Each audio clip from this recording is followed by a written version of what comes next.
born into a prosperous Philadelphia family. Though she was a shy child, she would live her life in the public eye. Don't try to be a hero. You don't have to be a hero, not for me. I'm not trying to be a hero. By the age of 23, her beauty and talent took her to Hollywood. She made 11 films in 3.5 years and became one of the most sought-after stars of her time.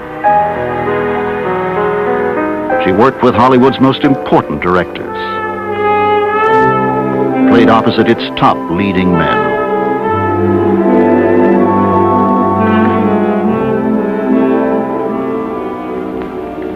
There's nothing quite so mysterious and silent as a dark theater. Then, at 26, she turned her back on make-believe. But make-believe came true in a fairy tale shared by the entire world. Her name was Grace Kelly. It became Her Serene Highness Princess Grace of Monaco.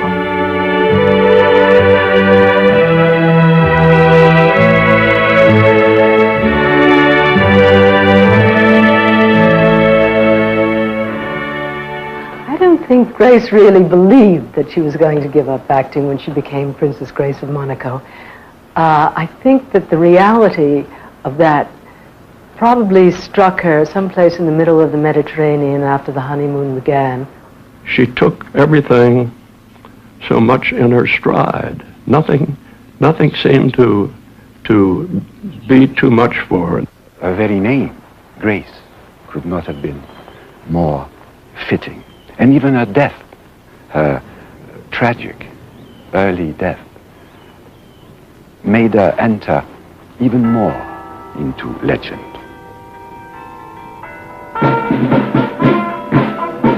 Monaco, a principality of less than 500 acres on the French Riviera. For centuries, the Monegasques had held on to their distinctive character and their pride. But to the world, this place was known as a playground for the wealthy, who came to enjoy its beauty and its gambling. Monaco became the home of the young American actress who arrived in 1956 to be its princess. She brought her fame, her cool beauty, her intelligence. And she brought more, a sense of purpose. For this storybook princess was firmly anchored in reality. A reality that had its origins back in Philadelphia. Competition came easily to the Kellys. Here, along Kelly Drive, named after Grace's father, John B. Kelly, they still race in the sport for which Jack Kelly won an Olympic medal. A statue erected by the citizens of Philadelphia commemorates that achievement.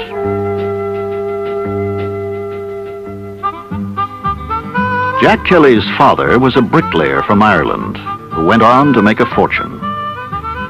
Young Jack soon joined the family business, construction and brickmaking.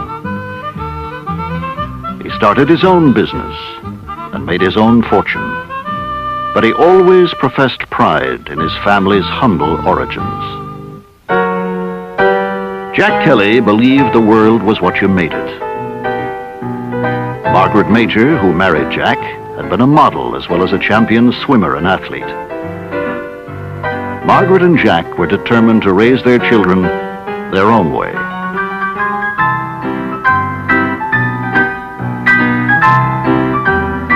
If you're good enough, you're sure to reach the top.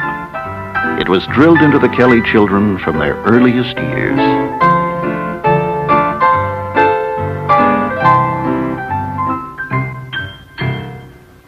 As a family, we were always very close. 4 of us. Peggy, my sister, is the oldest. My brother Jack, Grace, and then myself. She was the baby for 3.5 years and loved every minute of it. Grace, when she was young, was very shy and a mama's baby. There are many times that we have pictures taken that mother had to lean back away from the camera so Grace would not cry to be taken away from her mother. But she was very sweet and soft and loved to be held and cuddled and kissed and loved. I, on the other hand, and I think my brother and older sister were more don't get around me. We want to do our own thing. We always had a place at the shore when we were young, and at that time, I think we had our best times together. We just had a marvelous time, and Grace, all her life, loved to be by the ocean and the sea. Grace and all the family, we were a competitive family. I think we got that. I know we got that from our mother and our father. They instilled into us a deep sense of competition and the love of sports, the thrill of winning, but also taught us how to lose gracefully. But the Kellys didn't intend to lose, and there never was a better drill master than Jack Kelly. It was fun, family fun, and it left a special kind of determination. The determination didn't manifest itself in Grace as much in the sporting field, but her determination sort of took another turn. She loved to sit by the hours and pretend and create situations and say, Lizzie, you do this, and I'll be this, and I'll be the mother, and you be the baby. And, of course, I gave her a hard time a lot of times because I did not want to play her games. For Grace, growing up wealthy meant winter sport in Lake Placid. It also meant the best private schools. Working for causes you believed in started young, with modeling at society fashion benefits. But for Grace, these shows meant more than fundraising. They were theater. She got most of her love from the theater from my Uncle George. He was a playwright and he directed plays. Very gracious, highly educated person, well-read, and very witty. And she just was fascinated with all the tales of the stage and the theater. Her Uncle George Kelly was a great example to her. He was sensitive and kind and talented, and I think of all the men she ever knew, rather than going for the athletic macho type, I think her ideal man was her Uncle George. My recollections of her father, John B., Jack Kelly, were of an enormous man with a tremendous amount of gusto. Everything up front, everything in the open, move ahead. Nice man, but not a tremendous amount of internal sensitivity. Her father believed absolutely that Peggy, the older sister, was going to make the big star of the family and succeed.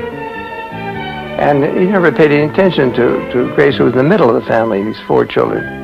And she was quiet, observant of the others, and adored her older brother, too, also Kel, John B. Kelly Jr., and also Olympic star, great racer, so the father thought he was great. But Grace he just accepted, and I don't think he understood her at all. But she adored him. And yet one wonders, when you don't get from a parent what it is perhaps you need, if that isn't what creates a great deal of the drive in you to go out and become the fullest part of yourself. She decided to go to New York, and my mother and father especially surprised, because she was a shy and retiring girl. My mother and father were a little leery of the New York and on her own, but Mother said, Jack, it's not as if she's going to Hollywood or to California. Grace knew that her father didn't think very much of an acting career. They allowed her to go to get it out of her system. Let her go. It won't amount to anything. Grace was accepted into the American Academy of Dramatic Arts, then housed in Manhattan's Carnegie Hall. It was 1947, and Grace Kelly was 18 years old. She supported herself by modeling. She got her portfolio, and little by little she started getting jobs. So that she didn't have to ask for the favor of being supported in her efforts, so that she could justify her own existence by her own earning power. Grace also appeared in commercials. She was the girl next door, the girl men hoped they could marry. After graduating from the American Academy, Grace found parts in stock companies and her first professional role in her Uncle George Kelly's play, The Torchbearers. Then came her first Broadway role in a Strindberg play. And we all went up from Philadelphia to see the opening night. And Dad did not know that Raymond Massey was in the play. Grace introduced her father to Raymond. He said, "Oh, Jack, how are you?" And he said, "Is this your daughter?" I did not know that. So she did everything on her own and did not want any help from any of the family. Because she said, if I don't do it myself, I don't want to do it at all. I was very taken with the way she looked and the way she walked, and especially her lovely voice. She had a beautiful voice. Except her speech was not yet, as an actress, blended with her posture, with that stately figure that she projected. She studied. She really applied herself to the characters that she was working on. I met Grace Kelly early in her career back in 1950 when I was directing Danger for CBS television. Her mother came up, and I think her brother came up to watch a rehearsal, and when the rehearsal was over, I heard her mother say, "Darling, your speech is affected a little bit. Can you kind of make it more natural?" And she said, "Mother, I'm working on it." Your city is full of sound. Listen. I don't hear a thing. There's an automobile going past, and a horse, and a boat in the harbor. She played the lead in The Rich Boy for me. The Leviathan. I'll take you. Where? Under the pressures of live television, no retakes, no ability to go back and change. Television, when they had flats fall down on tea tables and everybody was out there improvising. She performed absolutely brilliantly and very quickly became one of the leading members of the so-called stock company, those actors that we would tend to cast over and over again. Basic, I would say. I must sound very snobbish about the West. Oh, no, I'm interested. I just never thought about it that way. Well, people in the West are more open. I'm open. That's because you've had a lot to drink. You drink a lot, don't you? No. Well, I was watching you from across the room. You kept filling your glass every few minutes. You were watching me? And so are most of the other girls. Some men are like that. They compel attention. I didn't even see you until just a few minutes ago. Then I couldn't wait to be introduced. Some men are like that. The first time I saw Grace, I would be hard-pressed to describe her as the glamour queen of the world. During a rehearsal, she had a pair of glasses on, and they were just a little bit down her nose, and she had a terrible cold, and she was quite withdrawn. I remember we shook hands, but it wasn't a very hearty handshake. It was the handshake of a little girl, and I thought, ooh, what a nice school teacher. She's from Philadelphia, and that was my first impression of Grace. Grace was given a small part in the movie 14 Hours, in which she was hardly noticed. She returned to television and to stock theater. Her big break came almost by chance. I met Grace in 1953, actually going through the receiving line of my wedding to my then-husband, Jay Cantor, who was her agent. I was intrigued by her looks in the photographs that Edie sent me, by her background, and probably more by the fact that she absolutely would not accept a long-term studio contract. He was a young agent. I was a young producer. And he had brought to me Marlon Brando. Then he sent me a photograph of Grace Kelly at the time we were casting High Noon. Now, I wanted an unknown girl. I asked to see her. She came in from Denver for an interview for a part in a Western with white gloves, no less. That goes way back when we were children. My mother insisted every time we went into town, you wore hat and gloves. that not only my mother, we were brought up as in a convent, and the nuns insisted that you wore white gloves on special occasions. I went overboard because she had that ladylike quality, that kind of dignity which was in contrast to the Western scene, which worked so well vis-a-vis Cooper. Your lawful wedded husband to have and to hold from this day forward. The reason I think she was miscast is that Cooper was much older than Grace Kelly. He was too old for Kelly, actually, in the role. She didn't believe that she did well in the film. I didn't think so either. There was a girl in the film named Cati Jurado who played a Mexican gal in the town. Cati Jurado was dynamic and overpowering. And yet, Kelly wasn't swallowed, even in her miscast, because this ladylike thing came through. Were killed by guns. They were on the right side, but that didn't help them any when the shooting started. My brother was 19. I watched him die. For Grace Kelly was her first big break, and for me was my first American picture making here in Hollywood. I was 2 years older than she was. I have 7 years making pictures in Mexico.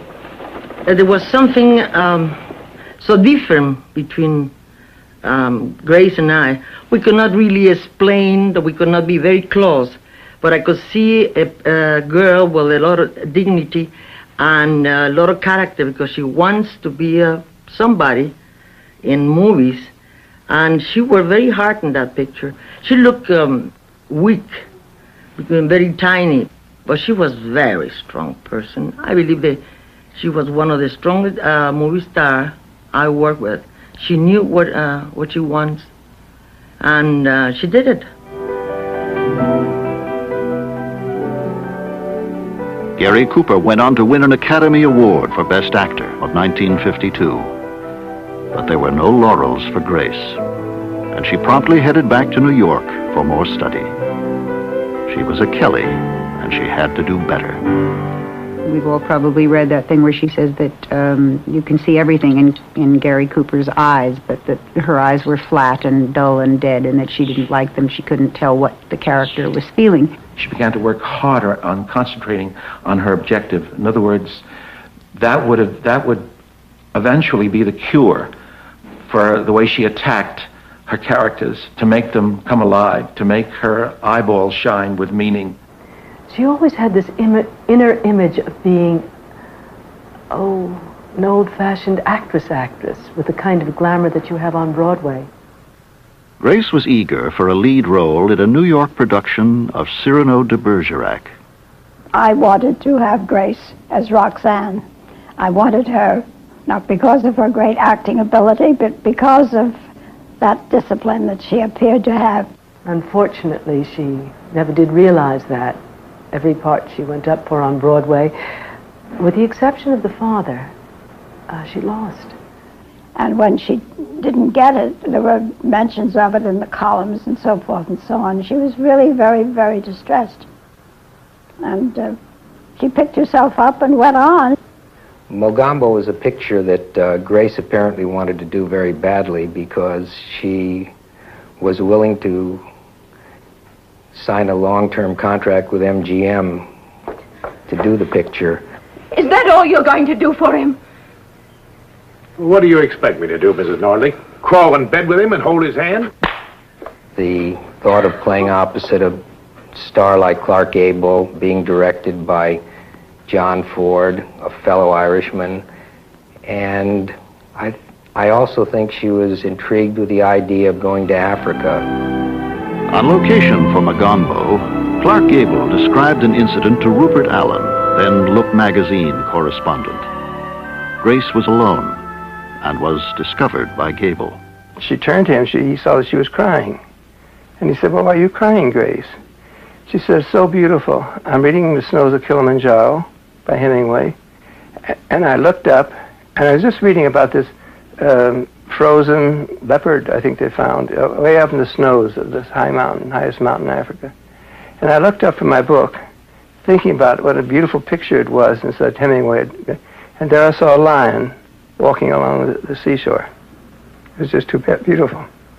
She gave human personalities to her animals, and very often she gave animal personalities to humans. She used to call some of her close friends bird. I remember she called Rita bird, Jay bird, this bird, that bird. I mean, people and animals became interchangeable with Grace. Grace's role in Mogambo earned her an Academy Award nomination as Best Supporting Actress of 1953. What are you saying? You're drunk. You know how it is on safari. It's in all the books. The woman always falls for the white hunter, and we guys make the most of it. Do you blame us? When you come along with that look in your eye, and the guy... Some critics called her a star in the making. Few realized how luminous that star would become, and in how short a time. Hollywood, as far as Jack and Margaret Kelly were concerned, was no place for a girl on her own.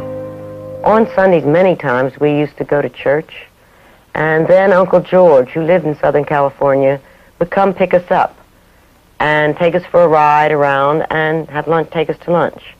And she enjoyed those rides with George so much that the two of them would talk. I would sit in the back seat and maybe take a little nap, but the two of them would talk theater and books and poetry.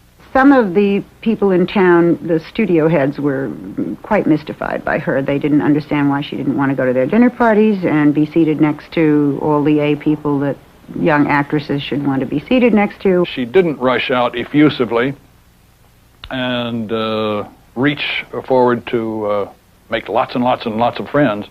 She got up 5 o'clock in the morning, went on set, came home and grabbed something to eat, usually a hamburger, which was Gracie's favorite food, and then went to bed.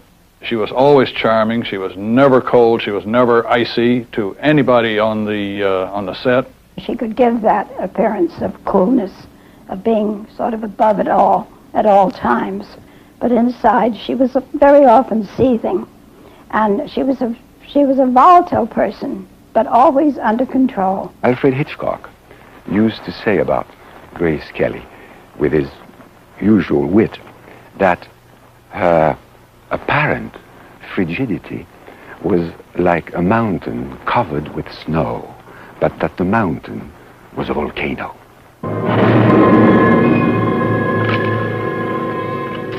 In 1953, director Hitchcock found in Grace his perfect heroine.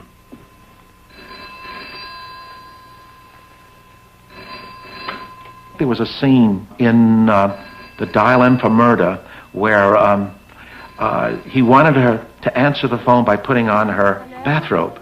And she said there was no reason for her to put a bathrobe on, just to answer a telephone with no one else in the house but her. And he said, what would you wear? He said, I'd wear the nightgown. So he said, all right. And it worked out very well. Hello.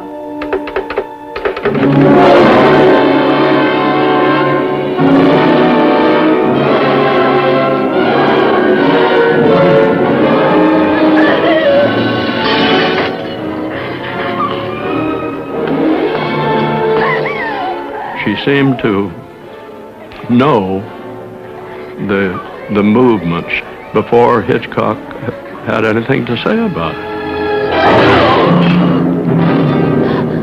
And I think Hitchcock liked that. I think everybody liked it. In the picture Rear Window, Hitchcock said, now to Grace, now you're going to have to go across and get into the room. And Grace, without any direction, she just went over, climbed up the fire escape, climbed in one of the windows, and sneaked into the door, and then looked over across the way to Hitchcock and said, "Is that what you mean?" Well, everybody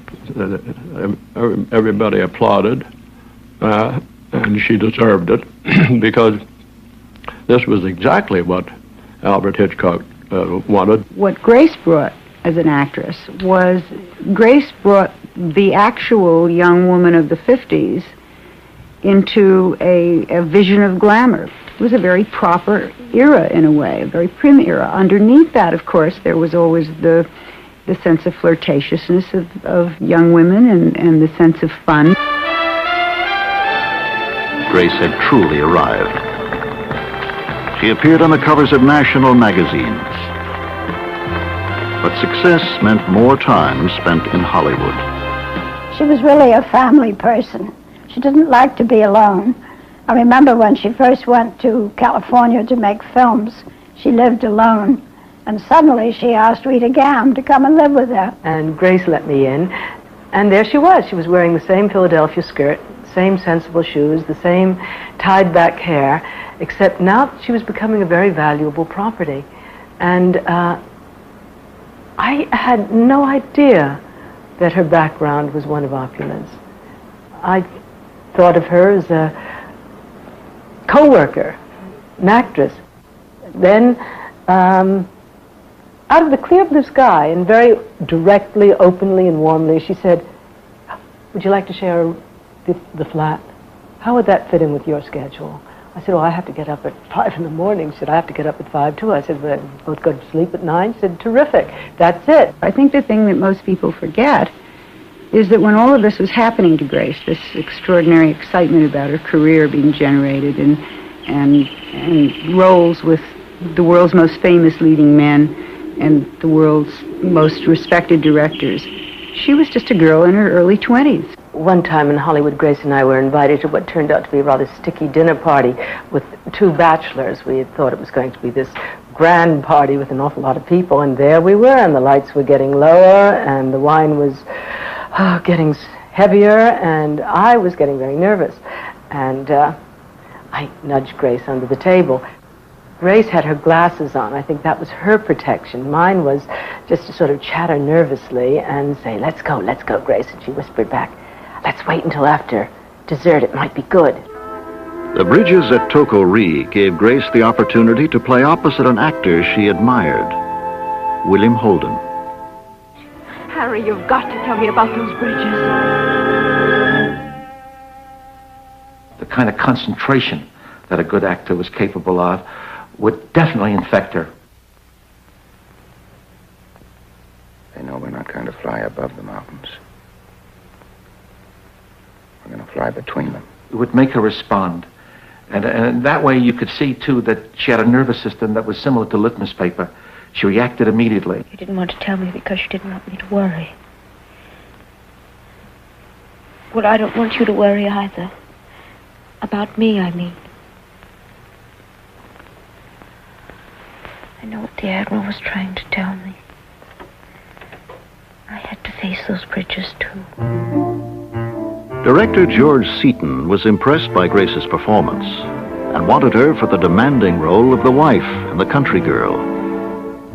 But before releasing her, MGM insisted she appear in Green Fire, which wasn't one of her favorite films.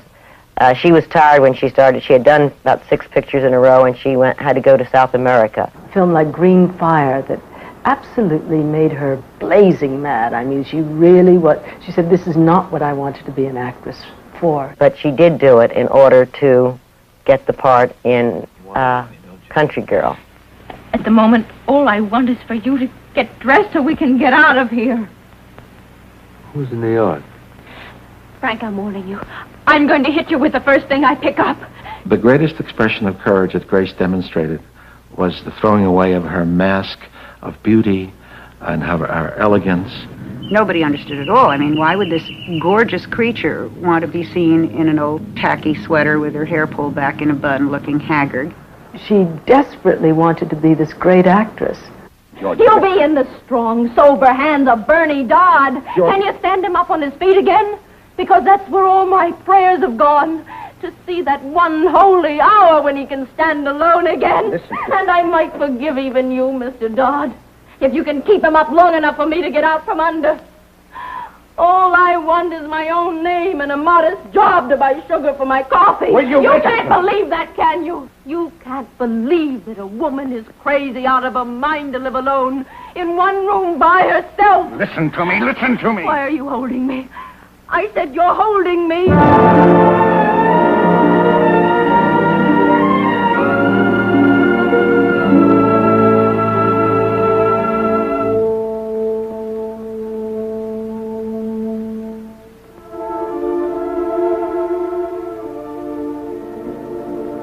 How could you be so angry at someone you didn't even know? In a single year, 1954, she had completed 4 major films Grace Kelly for the Country Girl. and won an Academy Award.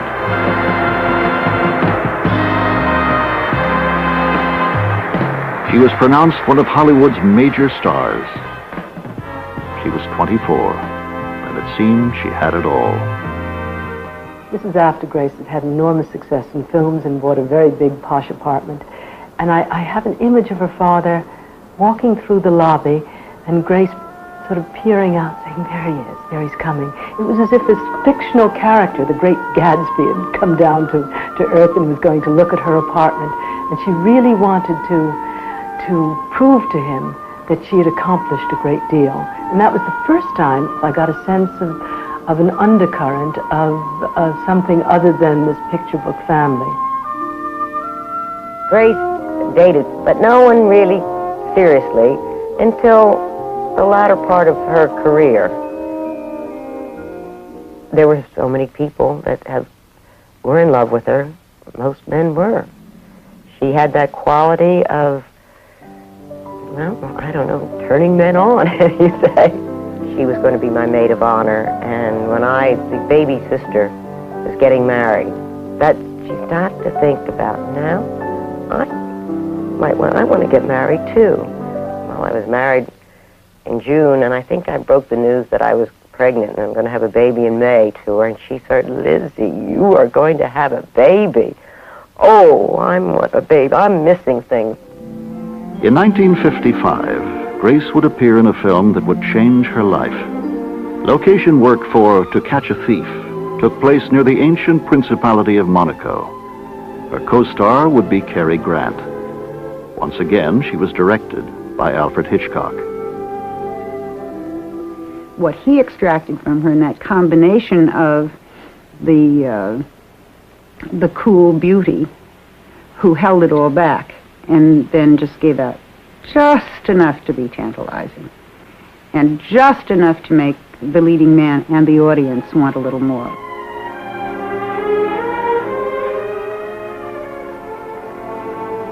Ever had a better offer in your whole life?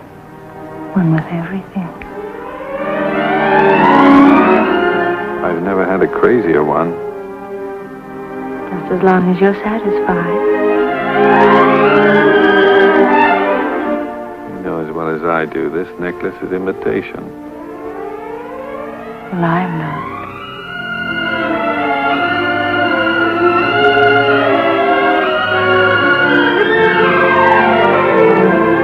I mean, she had a lot of beaux and boyfriends who were actors and human beings and dress designers and this and that, but there wasn't this one person who could fulfill this childhood image that a great many of us have about wanting that one man in our life to be special and really to be the old prince on the white charger. A French magazine had decided the palace in Monaco would be a perfect background for Grace or a publicity layout. And then Prince Renier indicated he was willing to meet the beautiful star. Though he was known as a shy and modest man, Prince Renier III was called Europe's most eligible bachelor. And his meeting with Grace immediately provoked interest. Rumors linking you with virtually everybody, and the latest one is with Grace Kelly. Would you comment on that for us? No, I just met Grace Kelly. She came to the palace when she was at Cannes for the festival, and that's all. Well, there are many stories that you're actively seeking a wife. Would you care to comment on that? No, I'm not. That you can misquote. I see. What if you did meet a girl that you liked here? Would all this publicity about it prevent you from doing anything about it? No, it shouldn't. I don't think anything If you were to marry, what kind of a girl do you have in mind? I don't know. The best. Being the best was a lesson Jack Kelly had drilled into his children. Grace had excelled. She had reached the top of her profession. But for Grace Kelly, there had to be more.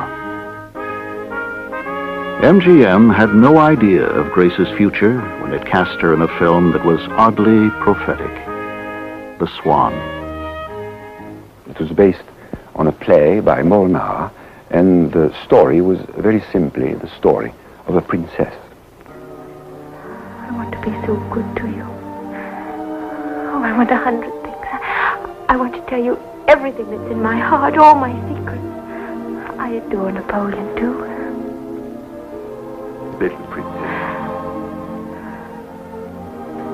I want to hear you call me by my name. Alexandra. Alexandra.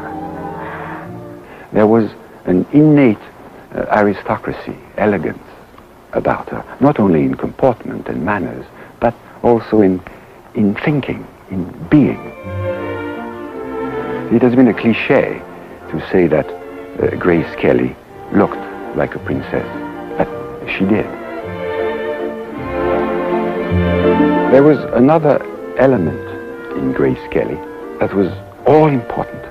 She had this extraordinary sense of humor, not only and first of all about herself, never taking herself seriously. During filming of The Swan, Alec Guinness had an Indian tomahawk smuggled into Grace's bed, and she quickly returned the compliment. The joke would continue for years. They never spoke about finding it nor passing along. It just disappeared, went from one to the other. I get back home one night, I'm playing in a show, get into bed, and I say to my wife, for God's sake, why on earth do we need a cold hot water bottle? Why do we need a hot water bottle for? And she said, I don't know what you're talking about. And it was this identical tomahawk. Somehow, Alec Guinness got it into the palace at least once, into Grace's bed. So while she was downstairs, the tomahawk was put under the coverlet. So she ended up with the tomahawk. She read in the papers in Europe that he was being honored by the Academy of Motion Picture Arts and Sciences. I stayed at the Beverly Wilshires Hotel, clasping my Oscar, got back at 3 in the morning or whatever it was, and there in my bed at the Beverly Wilshire Hotel was the tomahawk. Out of this extraordinarily withdrawn, glamorous, glacial personality poured forth this sense of the ridiculous that only the British could really appreciate, or a 5-year-old child. All I ever sent her that finishing school. I think they finished her there. Come on, Mother. Jessie Royce Landis played Grace Kelly's mother in 2 films.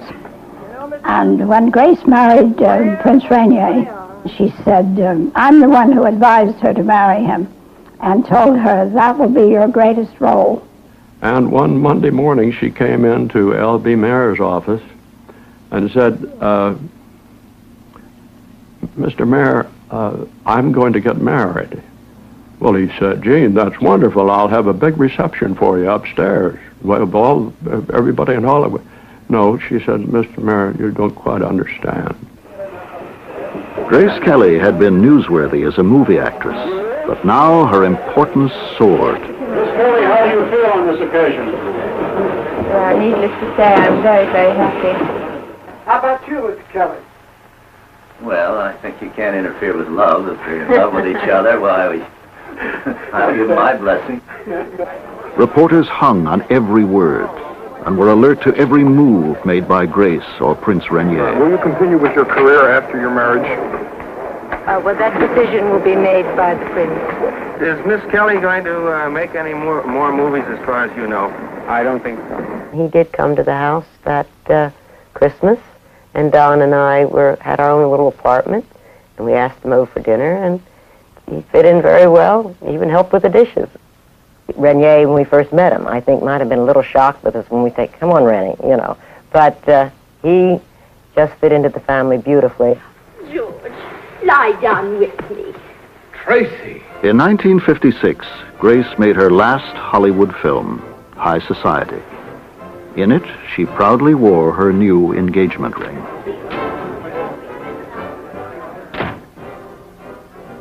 The sense of style. How do you do? I'm Tracy Lord. High comedy performance that she gave in High Society. Vastly different from anything that she had ever done before. Did you get lost finding us? No, not at all. We had good direction. Good. I do hope you don't mind our being here for your wedding. Oh, but I'm delighted. We have so much cake. What is your name, dear? Grace's sense of fun would never again be as publicly revealed. Oh, my name is Elizabeth Imbrie. Elizabeth Imbrie. Oh, it sounds like a medieval saint who was burned to death. And you? She had made this extraordinary, luminous climb to the absolute top apex of the industry. There are a lot of people that have just quality and have no electricity. She combined them. She could have called the shots from then on. I mean, then she was finally in a position not to have to argue about the films she wanted to do, not to... people would have bought things for her. People would plan productions around her. They would have done anything. And she fell in love, and she said, bye. I'm going off to be Mrs., in this case, the Princess of Monaco. And before we all knew it, she was gone. Grace Kelly had never really enjoyed the publicity that came with stardom. Now she would feel the burden of true international celebrity. I don't know how she was able to protect that small core that is so necessary, that keeps you sane. But she did. Yes, basically. I have never met her. She was able, under the most extraordinary barrage of vociferous press and personal need that people had. I mean, people just, I don't know why they do it, but they seem to want to get inside, particularly press, a person's soul. And Grace had the extraordinary ability of not rising above it, but separating herself from it. It was almost a mystical kind of ability she had to be the quiet eye in the middle of a horrendous hurricane. And there she was, just firm and sure and calm. It's a very exciting thing, and I'm very, very happy. Of course, I'm a little sad to be leaving home, but I hope to be back quite often. She chose, as any average young woman would, her 6 best friends and her sister to attend her at her wedding to the prince. And then Grace Kelly of Philadelphia, with most of her family and many of her closest friends, sailed away to become a princess.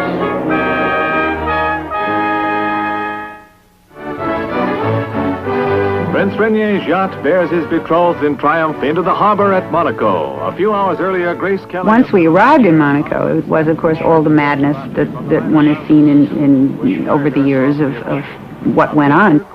They came by the thousands to welcome and to judge. She was rich, she was beautiful, but she was an American, and to some of them, just an actress. I think Grace had a tough job being a movie star from America, moving into the life of the symbol of a southern country. Constant round of parties and being part of this glamorous and mythological event, and just simply being around royalty was new to all of us. As Grace took up a totally new role, some who did not know her watched and waited for her to fail. Ego conjungum vos in matrimonium in nomine Patris et Filii et Spiritus Sancti. Amen. It was like a fairy tale, all of it, and that's the part that we got to be part of. It was not a fairy tale. Grace relaxed at her husband's side, but she knew to the Monegasques she now had to prove herself worthy of being the wife of their ruler, Prince Renier III.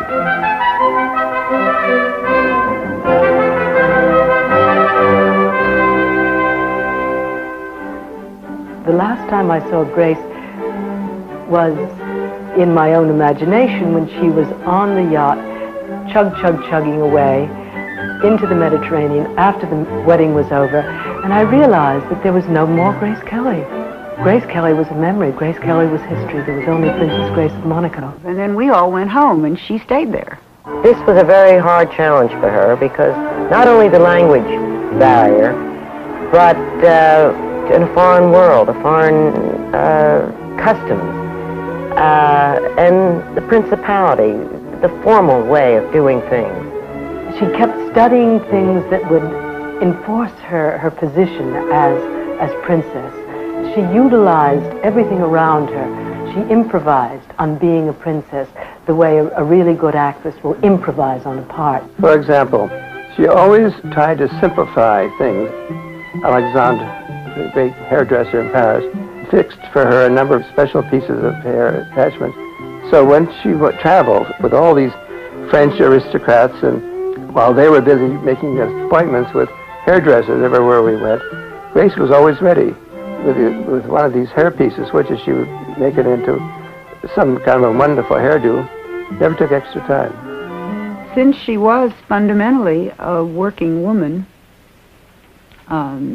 she did everything with a great seriousness of purpose, with a great sense of responsibility. On cultural or diplomatic occasions, with presidents or with popes, she was expected to be perfect in bearing and often in her newly acquired language. Partons bientôt pour Paris et ensuite Monaco, et notre visite était très agréable. It was something that I am amazed that she could handle. I wondered so many times, I don't know, I know I could never do that.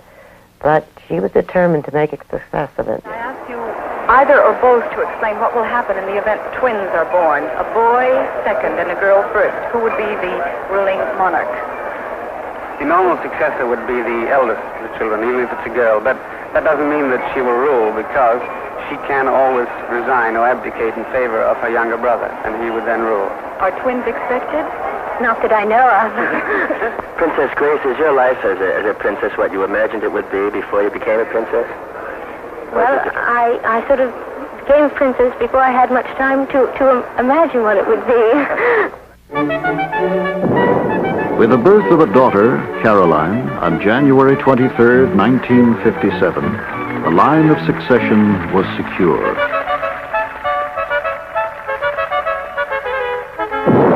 Just 15 months later, a male heir, Albert, arrived to even greater celebration. I think the easier thing came was when she had the children, and they did come very quickly.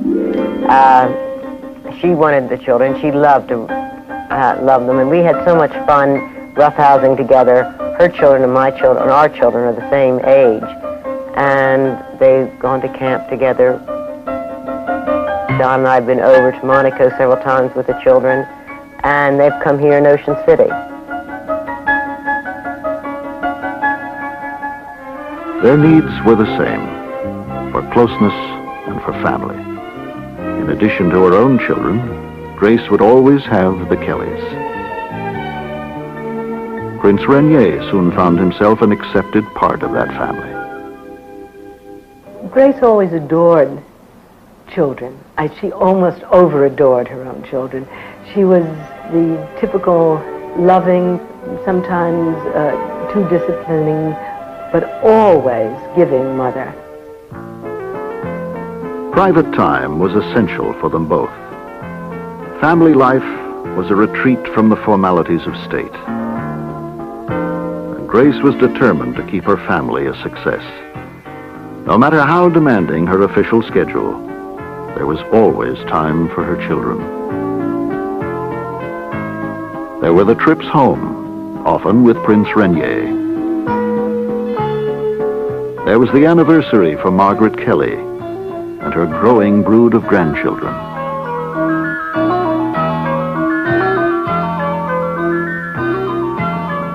For Prince Rainier, cruises on his yacht meant he could indulge his passion for fishing.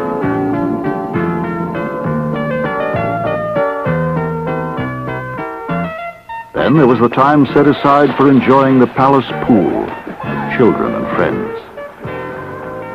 I think she held on to her old friends in those beginning years because they were her reality as Grace Kelly, and she didn't want to lose Grace Kelly. There was never any loss of the sense that she was Gracie from Philadelphia.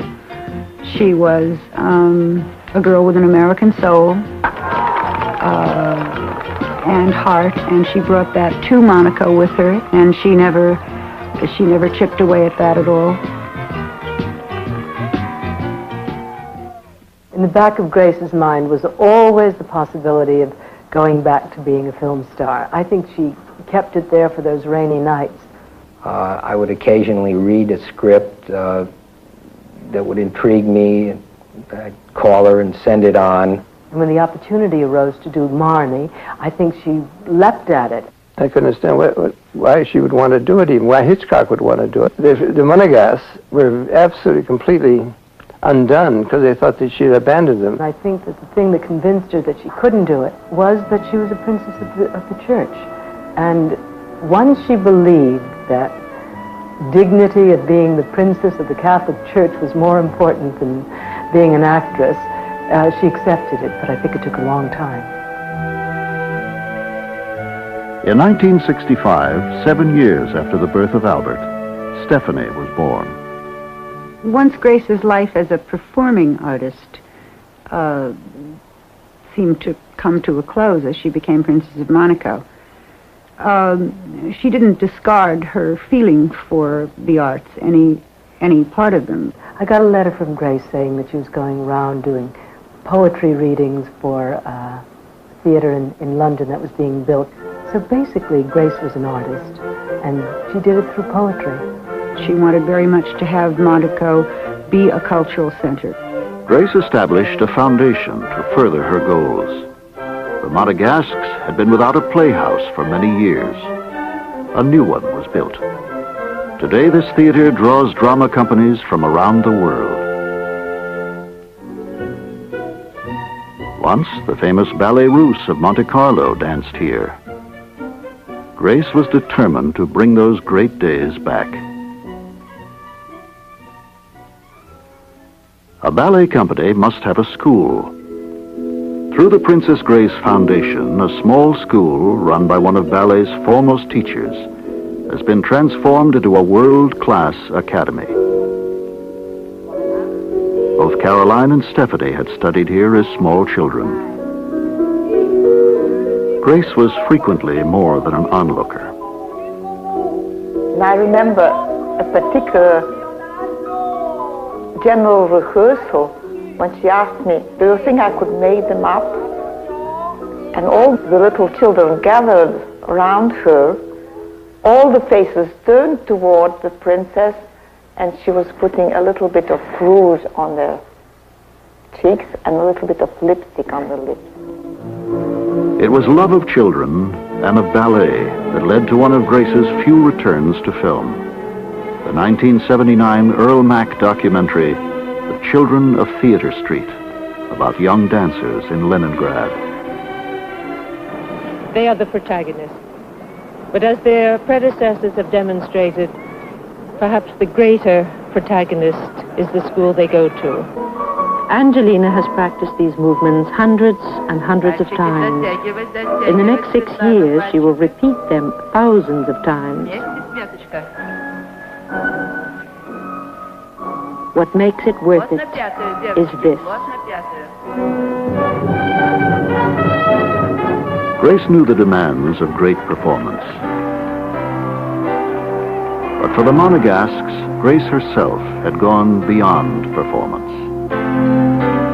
Through the years, by her diligence, her constancy, she truly was Her Serene Highness, Princess Grace of Monaco. You know, I don't wake up in the morning thinking I'm living a fairy tale. I have the job to get done and children to raise and a lot of responsibilities and obligations. I like to think that they would consider me a professional at my job, no matter what it would be. If I take on something, I like to do it well, and I like to do it completely.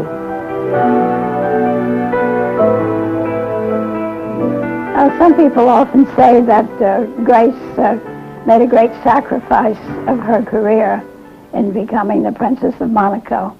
I don't think she ever felt that way. We all say she made as good a princess as she was a movie actress, even better. You know, in fairy tales, one has to invent a prince and a princess. But here we have them.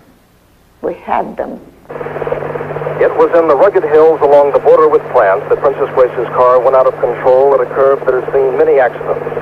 According to the official version, Princess Grace was driving her 17-year-old daughter Stephanie when the brakes failed. A young Monegasque woman put her feelings about Princess Grace this way. She was never a problem for her. There were no pretensions, no scandals. She was, after all, a lady.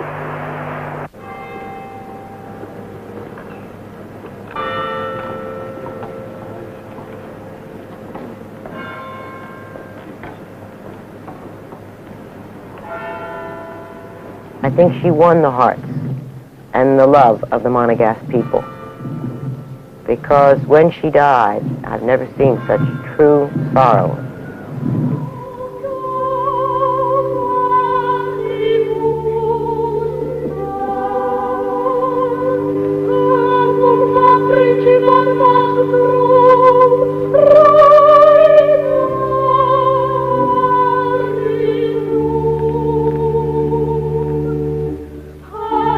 For me, just to have a great sister, and to have a loving sister.